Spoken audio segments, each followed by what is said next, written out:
Okay, so good morning, or whatever time it is, wherever you are in the world. I know I post pretty infrequent, but I thought I'd give you an update on my Gretsch G5222, or the Malcolm Young, the affordable Malcolm Young. So, first thing I would say is I regularly gig this guitar.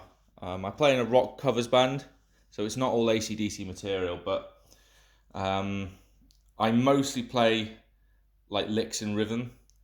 So as a result, I can get away with having the infamous wound G.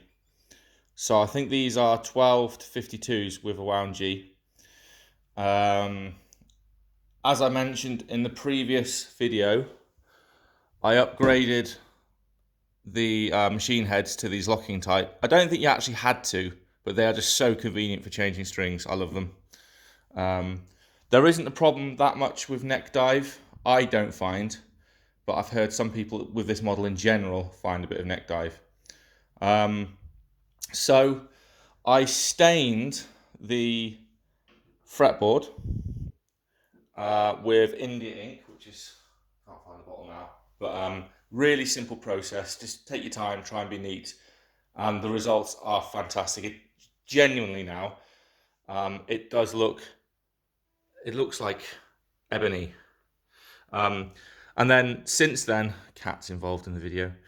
Since then, I've used Monty's, I think it's called espresso wax or something, which is like a slight, has a slight stain to it.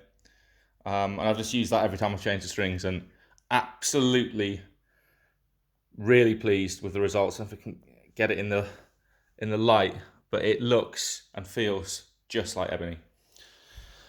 So I ripped out all the electronics. I did actually keep the pots. So I made that the master volume, which it was anyway, and that's just a tone. I kept the pots, but I bought a new treble bleed for that. And then again, I kept the same pot, 500k. They were big, they were pretty big pots. The cat's having a fight. Go away, cats.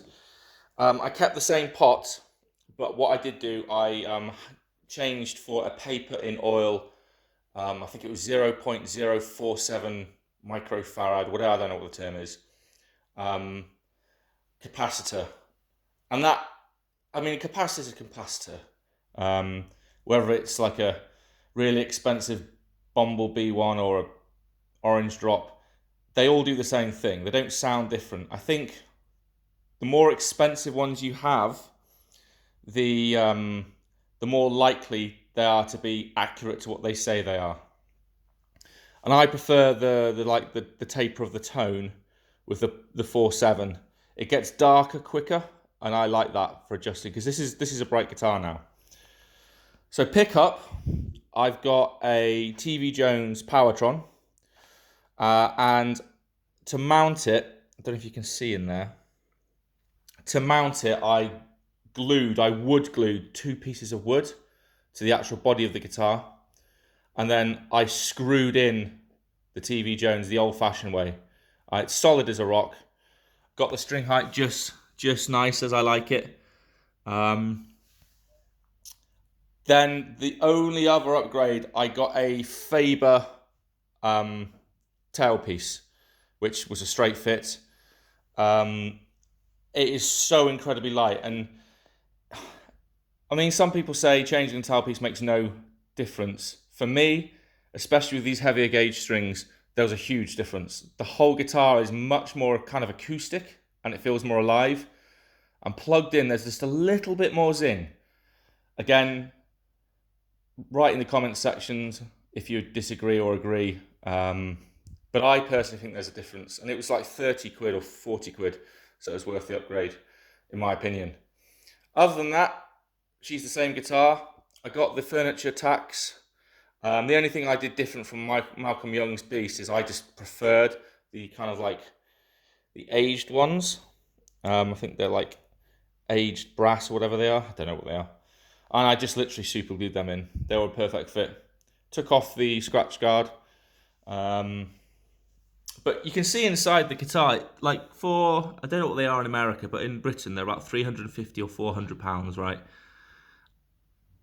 And for that amount of money, honestly, the build on this guitar is insane good. I think someone asked me a question on my previous video, because I was using like 56 to 13s then, and they were like, "Ooh, can the neck cope with that? You know, that much tension?" 100% yes. This guitar, the tuning stability on this guitar is easily as good as any of my other guitars. And just sat over here is a Pro Japanese Gretsch, Les Paul, Gibson Les Paul. I've got various other guitars. This guitar, the intonation, tuning stability, I'm going to say is the best of any guitar I've got. It's fantastic. So that's all I've done. It is pretty close now to Malcolm Young's Beast, and honestly, sound-wise, I have tried the Gretsch Malcolm Young Signature, not the new red one, but I think it was called the Salute Jet. I've tried one of those, and yes, that does feel different. It's lighter, and it is more acoustic, but plugged in, there is no difference. I honestly believe there is no difference whatsoever. If you're a Malcolm Young fan, this is a fantastic guitar to buy and then to mod. And you know, you can make little differences that you prefer, or you can try and do it exactly like he had. You can buy the Burns vibrato and screw it in there. That will make it play different. There will be a looser kind of more, maybe even more acoustic feel to it. It'd be more akin to, you know, a typical Gretsch maybe. But I didn't feel the need to do that. Anyway, laters.